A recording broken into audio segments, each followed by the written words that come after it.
একদিকে Russia Ukraine, অপরদিকে Iran Israel যুক্তরাষ্ট্র জুড়ে চলছে তৃতীয় বিশ্বযুদ্ধের উত্তেজনা।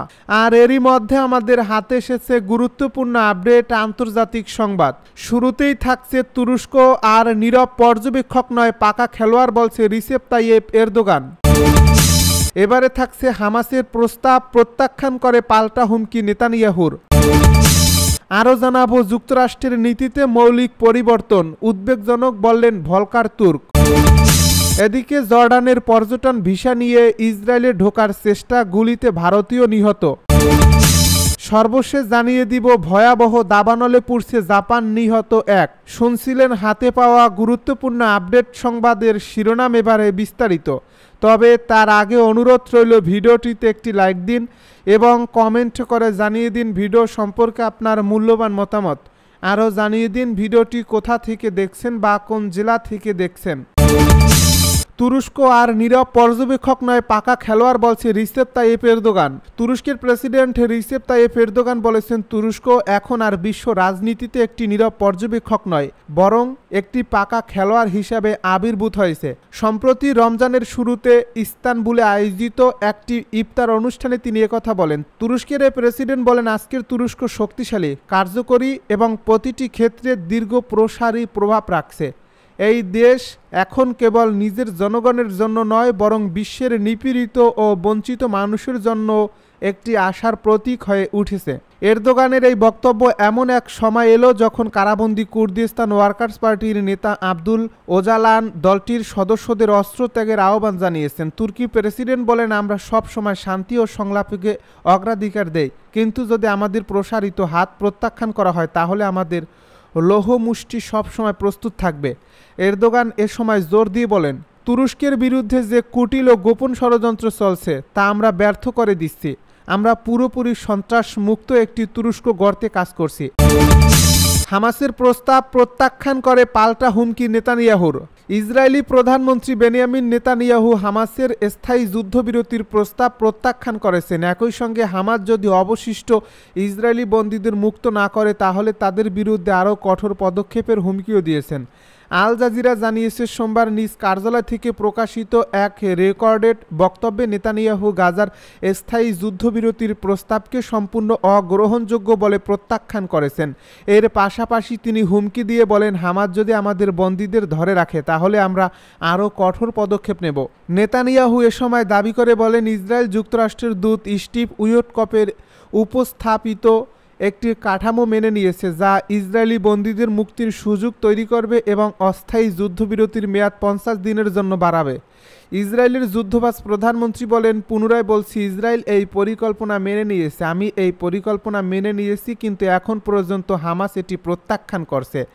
ইসরায়েল যুক্তরাষ্ট্রের এই পরিকল্পনা গ্রহণ করেছে, তবে হামাসের সঙ্গে যুদ্ধবিরতির দ্বিতীয় ধাপে প্রবেশ করতে অস্বীকৃতি জানিয়েছে। এর আগে গত 19 জানুয়ারি থেকে কার্যকর হওয়া গাজা যুদ্ধবিরতির প্রথম ধাপের মেয়াদ শেষ হওয়ার পর রোববার ইসরায়েল গাজায় সব ধরনের মানবিক সহায়তা প্রবেশ বন্ধ করে দিয়েছে, যার ফলে গোটা উপত্যকায় মানবিক সংকট আরও তীব্র আকার ধারণ করছে। গাজাবাসী চলতি রমজানে ইফতার এমনকি সেহেরিও করতে পারছে না। ইসরায়েলের এমন কর্মকাণ্ডের তীব্র প্রতিবাদ জানিয়েছে ফিলিস্তিনি স্বাধীনতাকামী সংগঠন হামাস। তারা বলছে গাজায় মানবিক সহায়তা প্রবেশ বন্ধ করা যুদ্ধাপরাধের শামিল। যুক্তরাষ্ট্রের নীতিতে মৌলিক পরিবর্তন, উদ্বেগজনক বললেন ভলকার তুর্ক। যুক্তরাষ্ট্রে ডোনাল্ড ট্রাম্প ক্ষমতায় আসার পর থেকে দেশটির অভ্যন্তরীণ ও আন্তর্জাতিক নীতিতে মৌলিক পরিবর্তন দেখা যাচ্ছে। একথা জানিয়ে বিষয়টিকে গভীর উদ্বেগজনক বলে মন্তব্য করেছেন জাতিসংঘের মানবাধিকার বিষয়ক হাইকমিশনারের প্রধান ভলকার তুর্ক।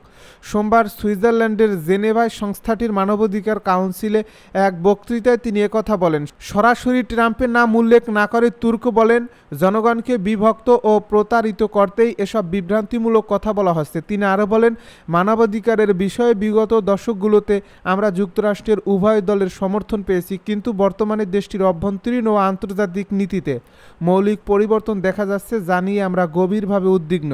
অভিযোগ করে ভলকার তুর্ক বলেন বৈষম্য থেকে মানুষকে রক্ষায় যেসব নীতি প্রণয়ন করা হয়েছিল এখন সেই নীতিগুলোকে বৈষম্যমূলক বলা হচ্ছে। এসব মন্তব্য ও সিদ্ধান্ত মূলত জনগণকে বিপর্যস্ত, প্রতারিত এবং বিভক্ত করতেই নেওয়া হয়েছে। এতে অনেকের মধ্যে আতঙ্ক তৈরি করছে।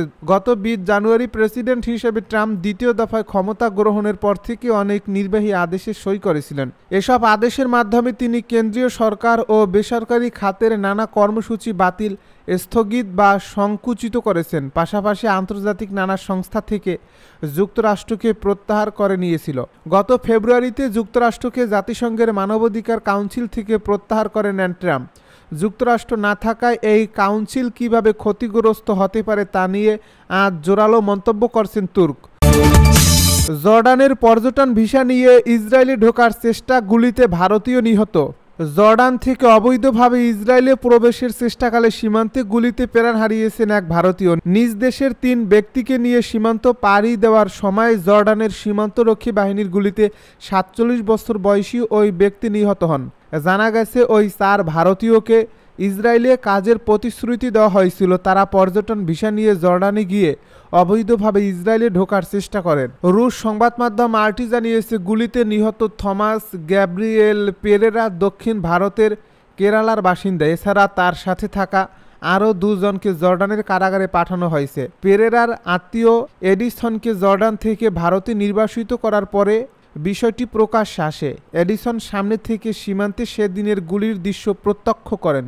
জর্ডানে ভারতীয় দূতাবাস জানিয়েছে তারা নিহতের পরিবারের সঙ্গে যোগাযোগ রাখছে এবং মৃতদেহ হস্তান্তরের জন্য জর্ডান কর্তৃপক্ষের সঙ্গে নিবিড়ভাবে কাজ করছে। মিডিয়া রিপোর্ট অনুসারে 4 জনকে একটি অজ্ঞাত সংস্থা ইসরায়েলে চাকরির প্রতিশ্রুতি দেয়, কিন্তু কাজের ভিসা না পেয়ে তারা জর্ডানের পর্যটন ভিসা নেন। এরপর সংস্থাটি তাদের অবৈধভাবে ইসরায়েলে প্রবেশের নির্দেশ দেয়। 10 ফেব্রুয়ারি জর্ডানের সেনারা একটি পাহাড়ি উপত্যকায় তাদের দেখতে পেয়ে গুলি চালায়।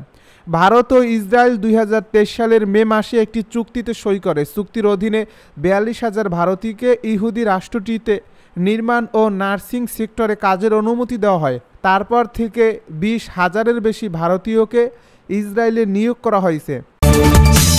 ভয়াবহ দাবানলে পুড়ছে জাপান, নিহত 1। জাপানে বিগত 3 দশকের মধ্যে সবচেয়ে ভয়াবহ দাবানলের কবলে পড়ছে। এমন পরিস্থিতিতে আগুন নেভাতে অন্তত 1,700 অগ্নি নির্বাপক কর্মী মোতায়েন করা হয়েছে। সেই সঙ্গে 4,600 বাসিন্দাকে সরিয়ে নেওয়ার নির্দেশিকা জারি করা হয়েছে, খবর বার্তা সংস্থা এএফপির। এই প্রতিবেদনে বলা হয়েছে, দেশটির প্রধান দ্বীপ হনশুর পূর্ব উপকূলে চলমান ভয়াবহ দাবানলে অন্তত 1 জনের প্রাণহানি ঘটছে। জাপানের অগ্নি নির্বাপন ও দুর্যোগ ব্যবস্থাপনা সংস্থা সোমবার জানিয়েছে, ওফুনাতো শহরের কাছে বৃহস্পতিবার থেকে আগুন প্রায় 2,100 হেক্টর জমিতে ছড়িয়ে পড়ছে। টোকিওর ইউনিট সহ জাপানের 14টি অঞ্চলের দমকল কর্মীরা আগুন নেভানোর কাজ করছেন। সেনাবাহিনী সহ 16টি হেলিকপ্টার আগুন নেভানোর চেষ্টা করছে। এই সংস্থাটি আরও জানিয়েছে, রোববার পর্যন্ত 84টি ভবন ক্ষতিগ্রস্ত হয়েছে বলে অনুমান করা হচ্ছে, যদিও বিস্তারিত এখনও মূল্যায়ন করা হচ্ছে। কর্মকর্তাদের মতে প্রায় 2,000 বন্ধু বা আত্মীয়দের কাছে থাকার জন্য এলাকা ছেড়ে চলে গেছে এবং 1,200 জনেরও বেশি মানুষকে আশ্রয়কেন্দ্রে সরিয়ে নেওয়া হয়েছে।